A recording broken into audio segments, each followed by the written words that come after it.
এটা এটা উন্মুক্ত হবে, কোনো হিসাব নেই। এটা সবার জন্য উন্মুক্ত হবে।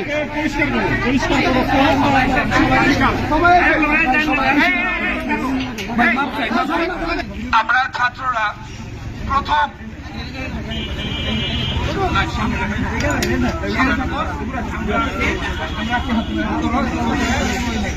সম্মানিত এলাকাবাসী, আমরা বৈষম্য বিরোধী ছাত্র আন্দোলনের মাধ্যমে দেশের ফ্যাসিস্ট সরকার তার পতন ঘটিয়েছি, সেটা আপনারা সবাই জানেন।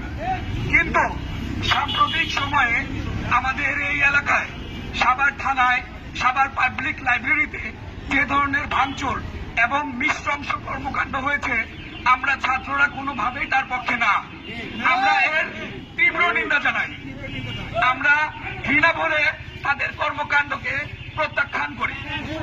এখন এতদিন পর্যন্ত সাভার পাবলিক লাইব্রেরি নানা ধরনের রাজনৈতিক এজেন্ডা চালনার কাজে ব্যবহৃত হয়েছে, কিন্তু এটা হচ্ছে আমরা আমাদের ছাত্র সাধারণ জনগণ যারা, তাদের জ্ঞান চর্চার জায়গা। তারা এখানে পড়াশোনা করবে, তারা এখানে জ্ঞান আহরণ করবে। এটা কি কখনো রাজনৈতিক কোন কার্যালয় হতে পারে? আমরা কি সেটা আর হতে দেব? আমরা সাধারণ জনগণ এই প্রচেষ্টা রাখবো যে এই পাবলিক লাইব্রেরিকে তার মর্যাদা আবার পূর্ণভাবে আমরা ফিরিয়ে দিতে চাই। এখন এই উপলক্ষে সাম্প্রদায়িক সম্প্রীতি এবং সরকারি সম্পদ তথা রাষ্ট্রের সম্পদ রক্ষা কমিটি সাভার উপজেলা শাখার উদ্যোগে আমরা ছাত্ররা আপনাদের সকলকে আহ্বান জানাতে চাচ্ছি যে আপনারাও মনে করবেন এই রাষ্ট্রের সম্পদ আপনাদের সম্পদ।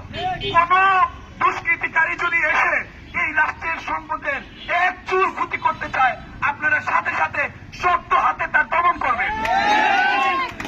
আমরা চাই একটি সুন্দর বাংলাদেশ, আমরা চাই একটি সমৃদ্ধির বাংলাদেশ। পাশে থাকবেন তো? পাশে থাকবেন তো? আজকে আপনাদের সকলের সামনে দাঁড়িয়ে এই ঘোষণা দিচ্ছি যে আমাদের এই পাবলিক লাইব্রেরি আর কখনোই কোন ধরনের রাজনৈতিক এজেন্ডার কাছে ব্যবহৃত হবে না। আজকে থেকে এই পাবলিক লাইব্রেরি সাধারণ ছাত্রের জন্য উন্মুক্ত করে দিলাম। ছাত্র ভাই ও বন্ধুরা, তোমরা সবাই নির্ভয়ে এসে এখানে জ্ঞানের চর্চা করবে। আমরা কোনো জাত বুঝি না, কোনো ধর্ম বুঝি না, কোন ধরনের আমাদের মধ্যে ভেদাভেদ নাই। মানুষ হিসেবে জ্ঞান চর্চার যে জায়গাটা, সেই জায়গাটা আমরা সবার জন্য সুনিশ্চিত করতে চাই। তো আপনারা কেউই বিভিন্ন জায়গায় সাম্প্রদায়িক উস্কানিমূলক নানা রকম কর্মকাণ্ড চলছে। যারা সংখ্যালঘু তাদের উপর নানা রকম আঘাত আসছে। তো এর আঘাতকে আমাদেরকে রুখে দিতে হবে।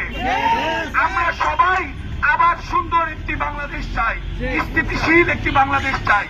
এই লক্ষ্য বাস্তবায়নের জন্য আমরা আমাদের প্রধান সমন্বয়ক নাহিদ ইসলামের নির্দেশনা ক্রমে আমরা সাম্প্রদায়িক সম্প্রীতি এবং রাষ্ট্রীয় সম্পদ রক্ষা কমিটি সাভার উপজেলা গঠন করেছি।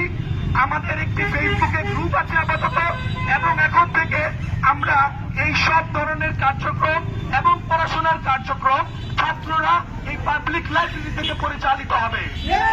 একত্রিত হয়ে স্বাধীন এবং সুন্দর একটি বাংলাদেশ গড়ার দৃঢ় প্রত্যয়ের সাথে এবং পরবর্তী নির্দেশনা নিয়ে আমরা বাসায় ফিরে যাব ইনশাআল্লাহ। সবাইকে সবিনয়ে অনুরোধ করছি যে আপনারা আপনাদের পরিবার বর্গ থেকে শুরু করে সকলের অংশগ্রহণে আমাদের এই মিছিল, এই বিজয় মিছিলকে আপনারা সফল করেন। আর একটি বিষয়, এখনো যারা ভয় পাচ্ছেন দোকানের শাটার খুলবেন কিনা, এখনো যারা ভয় পাচ্ছেন রাস্তাঘাটে চলাচল করবেন কিনা, এখনো যারা আতঙ্কে আছেন আমার দোকান না চালে ভেঙে দিয়ে যাবে, আমরা ছাত্ররা আপনাদের পাশে আছি। আপনারা আপনাদের ব্যবসা কার্যক্রম পরিচালনা করেন, আপনারা আপনাদের সকল ধরনের প্রয়োজনীয় কার্যক্রম পরিচালনা করেন। ছাত্ররা আপনাদের পাশে আগেও ছিল, এখনো আছে, ভবিষ্যতেও থাকবে ইনশাআল্লাহ। চাই আমরা কোন ধরনের রাহাজানি, যুদ্ধ, সংঘাত, সংহতি কিচ্ছু চাই না। আমরা সকল ব্যবসা প্রতিষ্ঠান, সকল শিক্ষা কার্যক্রম কালকে থেকে না, আজকে থেকে, এখন থেকে সবাই একযোগে পালন করব। কোনো ভয়ের কোনো কারণ নেই। আপনারা যদি যাইতে এখান থেকে থানা স্ট্যান্ড অব্দি যান, দেখতে পাবেন আমাদের সকল জায়গায় স্বেচ্ছাসেবক কর্মীরা যে সাভার নতুন করে ক্লিন করছে। আমরা সাভারকে সুন্দর করে সাজাবো, সাভারকে সুন্দর করে ঢেলে সাজাবো আমরা। আর এই পাবলিক লাইব্রেরি উদ্ধার করে আমরা ছাত্র সমাজ, শিশু, বৃদ্ধ, বয়স্ক যে কোনো ধর্মবর্ণের মানুষের জন্য উন্মুক্ত করে দিলাম আজকে থেকে।